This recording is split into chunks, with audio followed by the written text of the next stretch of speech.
Hello guys, good evening. Welcome to D K English पाठशाला।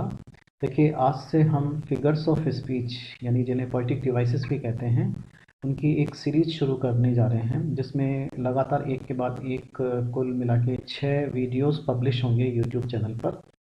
और इसमें लगभग हम 30 पोएटिक डिवाइसेस अलग अलग एग्जांपल्स के साथ में कवर करेंगे, जिसमें आपको पूरी तरह से हिंदी में एक्सप्लेनेशन मिलेगी। तो स्क्रीन पर जैसा आप देख सकते हैं, सबसे पहला पोएटिक डिवाइस जो हम पढ़ने जा रहे हैं वो है सिमिली। इसको सिमिली बोलते हैं। सिमिली एक पोएटिक डिवाइस है। इसका क्या मतलब होता है? Compares one thing to another, जिसमें एक चीज़ को दूसरे चीज़ से कंपेयर किया जाता है। और वो जो दूसरी चीज़ होती है वो अलग प्रकार की होती है, लेकिन फिर भी एक तरीके से जो पहली चीज़ होती है उस जैसी ही सेम होती है। तो क्या मतलब निकला इसका? इसका मतलब ये होता है, जहाँ पर एक चीज़ को दूसरी चीज़ से कंपेयर किया जाता है, दोनों चीज़ें अलग अलग होती हैं लेकिन फिर भी दोनों चीज़ों में कुछ ना कुछ समानता होती है। तो उसे जिस तरह से उस कंपैरिजन को ही हम सिमिली कहते हैं। ठीक है, जैसे इसमें कुछ एग्जांपल्स दिए हुए हैं।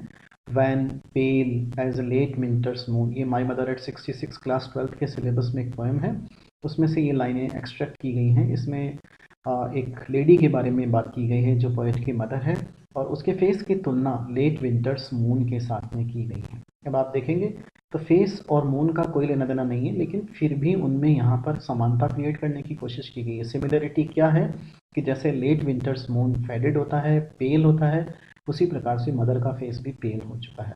हर face action like that of a cops, ये भी आपके क्लास 12 की जो पोएम है माई मदर एट 66, उसी में से एग्जाम्पल ये लिया गया है। हर face action like that of a cops, इसमें जो फेस है मदर का फेस, वो बिल्कुल डेड बॉडी के फेस जैसा हो चुका है। ये कॉप्स का जो मतलब होता है वो होता है डेड बॉडी। तो यहाँ पर ये दोनों चीज़ों को कंपेयर किया गया है। किस किस को?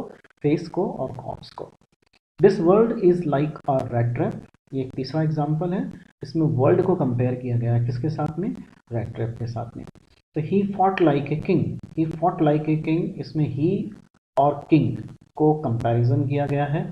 तो सिमिली में क्या होता है? एक चीज़ का दूसरे चीज़ से कंपैरिजन, जो काफ़ी अलग अलग दिखती हैं लेकिन फिर भी एक जैसी होती हैं।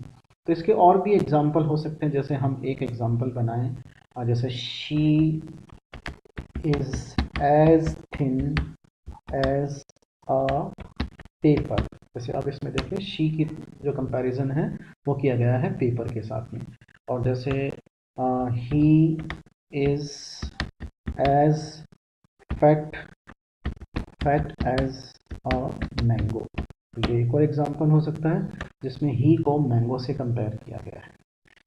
अभी आपको ये समझ में आ गया होगा। अब हम चलते हैं अगले टॉपिक की तरफ, मेटाफर। ठीक है, सिमिली भी कंपैरिजन होता है, मेटाफर भी कंपैरिजन होता है। लेकिन सिमिली में क्या होता है, आप देख रहे हैं ये लाइक और एज का यूज़ होता है। जैसे ये एज का यूज़ किया गया है, ये भी लाइक का यूज़ किया गया, यहाँ भी लाइक का यूज़ किया गया, यहाँ भी लाइक का यूज़ किया गया। तो सिमिली में भी कंपैरिजन होता है, मेटाफर में भी कंपैरिजन होता है। लेकिन मेटाफर में जो कंपैरिजन होता है उसमें लाइक और एज का यूज़ नहीं किया जाता है। तो आप मेटाफर का देखिए, अ वर्ड और phrase for one thing that is used in place of another thing in order to show और suggest that they are similar. यानी एक चीज़ की जगह दूसरी चीज़ का यूज़ करना, ये बताने के लिए कि दोनों चीज़ें कुछ तरीके से समान हैं। लेकिन इसमें लाइक और एज का यूज़ नहीं किया जाता। तो आप इतना समझ सकते हैं कि इसमें लाइक और एज का यूज़ नहीं होता है, और उसमें सिमिली में लाइक और एज का यूज़ होता है। जैसे life is a big roller coaster ride, इसमें लाइफ को एक बिग रोलर कोस्टर राइड कह दिया गया है। इस तरह की आपने और भी चीज़ें सुनी होगी, जैसे life is an ice cream enjoy before it melts. तो अब इसमें लाइफ को सीधा क्या कह दिया गया है? आइसक्रीम कह दिया गया है। जैसे किसी बच्चे के लिए बोलना, किसी व्यक्ति के लिए बोलना कि he is Muhammad Ali of our street, वो हमारी गली का मोहम्मद अली है। तो उसमें ही को मोहम्मद अली यानी जो फेमस बॉक्सर हैं उनसे कंपैरिजन किया गया, लेकिन लाइक और एज का यूज़ नहीं किया गया।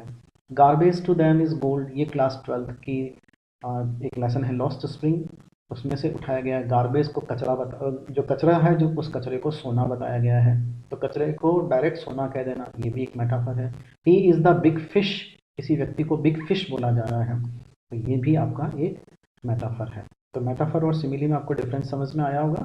सिमिली में भी कंपैरिजन लाइक और एज के साथ में, और मेटाफर में कंपैरिजन बिना लाइक और एज के यूज होता है। अब चलिए थर्ड में चलते हैं, एलिट्रेशन। एलिट्रेशन को फटाफट देख लेते हैं। Repetition of consonant sounds specially at the beginning of the words. ये ध्यान रखना है कि वर्ड्स के शुरुआत में जो साउंड दी हुई होती है, उस साउंड का जो रेपिटेशन यानी रिवीजन होता है, बार बार वही चीज़ आती है, उसे हम कहते हैं एलिट्रेशन। जो उसका रिपीटिशन होता है उसी को एलिट्रेशन कहते हैं।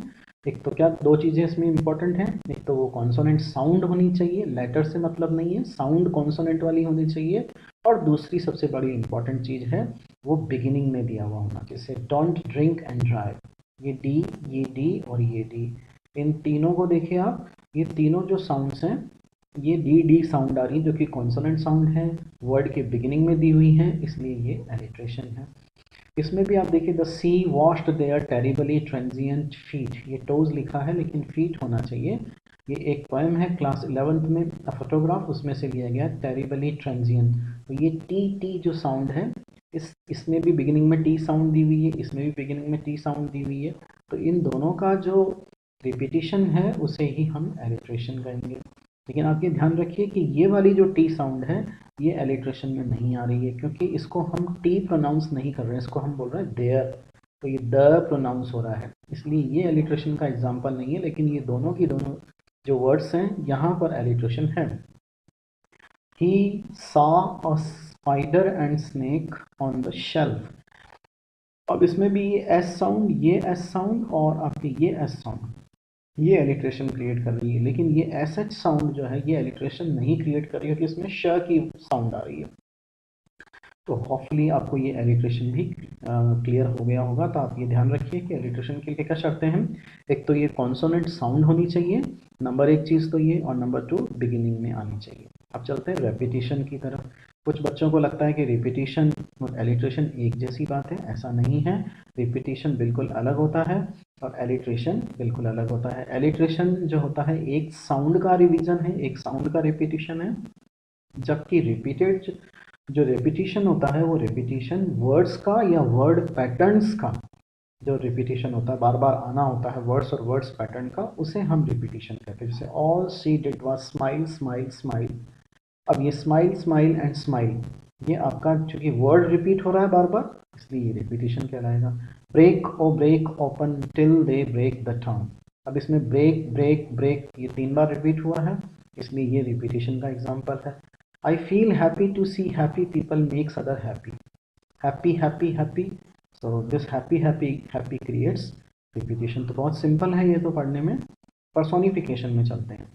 पर्सोनिफिकेशन क्या है? The practice of representing an inanimate object और an abstract idea as a person and endowing it with human traits, यानी किसी निर्जीव वस्तु को या किसी विचार को किसी पर्सन के रूप में पेश करना, किसी जिंदा इंसान के रूप में पेश करना और उसे ह्यूमन ट्रेट्स के साथ में प्रस्तुत करना, दैट इज कॉल्ड पर्सोनिफिकेशन, है ना। कैसे? जैसे सन, इस एग्जाम्पल को देखने से भी पहले यहाँ देखिए, the trees were fluttering and dancing in the breeze.